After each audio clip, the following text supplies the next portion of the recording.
నేనొక south Indian అయినా, నాకు నార్త్ ఇండియన్ ఫుడ్ అంటే ఎందుకో తెలీదు చాలా ఇష్టమనమాట. కాబట్టి ఈరోజు నార్త్ ఇండియన్‌లో ఫేమస్ అయిన ఈ కడీ పకోడా రెసిపీ ట్రై చేస్తున్నా. ఇన్‌స్టాగ్రామ్‌లో చాలామంది చేయడం నేను చూసా అనమాట. అందుకనే ట్రై చేస్తున్నా ఇది. ఫస్ట్ అయితే ఈజీ రెసిపీ ఇది. ఎవ్వరైనా ట్రై చేయొచ్చు. కుకింగ్ రాని వాళ్ళు కూడా ట్రై చేసుకోవచ్చు.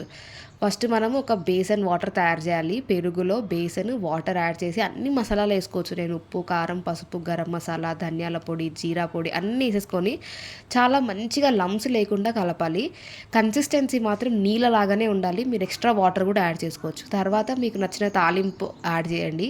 నేనైతే పచ్చిమిర్చి, కరివేపాకు, గార్లిక్‌తో ఒక తాలింపు చేసుకొని, దాంట్లో మనం చేసిన ఈ కర్రీ అంటే బేసన్ వాటర్ యాడ్ చేసి బాగా కలిపాను. గుర్తుపెట్టుకోండి మొత్తం లో ఫ్లేమ్‌లోనే అవ్వాలి. హై ఫ్లేమ్‌లో అవ్వద్దు.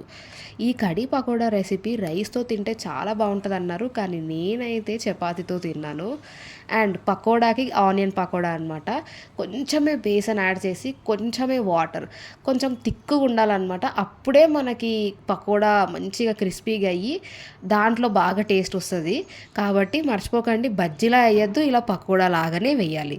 సో, వేడి వేడి నూనెలో ఇలా పకోడాలేస్తే చాలా బావుంటది. నేనైతే ఉట్టిగా కూడా చాలా తినేసా. ఇక్కడ మనకి కర్రీ అవుతుంది, పక్కన పకోడా అండ్ చూసారా ఎంత క్రిస్పీగా చేస్తున్నా పకోడా అయితే చాలా బాగా వచ్చినాయన్నమాట పకోడాలైతే. ఈ కర్రీ అనేది అసలు మనం పప్పు ఎలా చేసుకుంటాం లైక్ రోజు చేసుకుంటాం కదా! అట్లనే వాళ్ళు కూడా చేసుకుంటారనమాట. సరే ఈ పకోడా అయితే కర్రీలో ఏసేసుకున్నాను. టేస్ట్ అయితే చాలా బావుంది. కొంచెం పూరి బేసన్‌లాగా ఉంది. కానీ చాలా బావుంది. మీరు ట్రై చేయండి ఒకసారి.